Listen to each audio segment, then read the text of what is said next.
ប្រហឹនជាស្គមមានភ្នែកអត់ប្រស្រីពួកឯងនេះពួកឯងហ៊ានប៉ះពាល់ត្រង់នឹងថាត្រង់ជាអ្នកណាទេអើយឯងមិនមែនចង់ថាគេជាស្ដេចទេ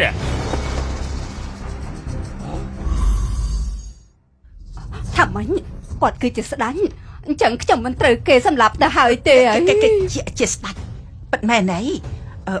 ប្តីស៊ូឈានជាស្ដេចហ៎ហើយគេមានសំណាងយ៉ាងនេះហីទុកថានាងឆ្លាតនាងទេត្រូវហើយ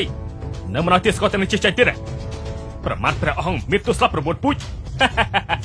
ហើយបើគេជាស្ដេចយើងជាអីស្អីនៅលើមិនហើយហើយខ្លាធំពួកអាចចង្រៃអស់ឯងនេះបើជាហ៊ានបន្លំខ្លួនធ្វើជាព្រះអង្គពិតជាខ្លាធំពីមិនមែនប្រហើនឯងព្រះអង្គក៏មិនអាចវាយជើងដែរយើងប្រាប់ពួកឯងចោះកុំស្មានថាមានកំទេចប្រាក់តិចតួចមានកងទ័ពកំពេចកំពុកអាចមកធ្វើស្អីប្រេះផ្ដាស់នៅសំណាក់អ៊ីហុងនេះបានហើយសោះសំណាក់អ៊ីហុងយើងគឺជាអ្នកបើកឪពុករបស់យើងគឺជារាជគ្រូនៅក្នុងរាជការដែលមានឋានៈខ្ពង់ខ្ពស់ទោះបីជានៅមុខព្រះអង្គនឹងមហាក្សត្រយ៉ាងនេះក៏គាត់អាចចេញយោបល់ដែរបើពូកែបែបនេះឲ្យពួកឯងបញ្ជប់ជើងព្រាបមកទុកចិត្តចោះពុករបស់យើងកំពុងតែធ្វើដំណើរមកហើយប៉ុន្តែមុនពេលពួកគាត់មកដល់យើងត្រូវតែបដៅពួកឯងឲ្យបានល្អវាយពួកវាទៅ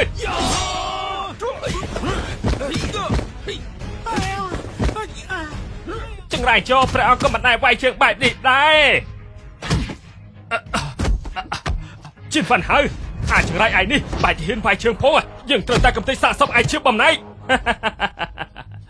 ហើយពួកអាចចង្រៃអស់ឯនេះបន្លំខ្លួនធ្វើជាព្រះអង្គបន្លំខ្លួនធ្វើជាព្រះអង្គម្ចាស់ពិតជាថ្លាមធំពីមេឃមែនពួកឯងមានទោសត្រូវតែស្លាប់ពួកអាចចង្រៃអស់ឯទាំងនេះបន្លំខ្លួនធ្វើជាព្រះអង្គបន្លំខ្លួនធ្វើជាព្រះអង្គម្ចាស់ពិតជាថ្លាមធំពីមេឃមែនពួកឯងមានទោសត្រូវតែស្លាប់ថ្លាមធំពីមេឃអូនៅមានឯងម្នាក់ទៀតឯងបន្លំខ្លួនធ្វើជាអ្នកណាយើងនឹងឲ្យព្រះអង្គសម្លាប់ឯងពិតមែនឲ្យព្រះអង្គសម្លាប់ជើងតាមមែនទេឯងជាព្រះម្ចាស់ជីនវ៉ាន់ហៅអ្នកណាអាចថ្លាមធំបែបនេះហ៊ានខេងខាងមិនខ្លាចអ្នកណាអាចចឹងរៃឯនេះបើជីដែរឯងវាយជាមិនទាន់ជំរះផងវាយគេទៅជប់ភ្លាម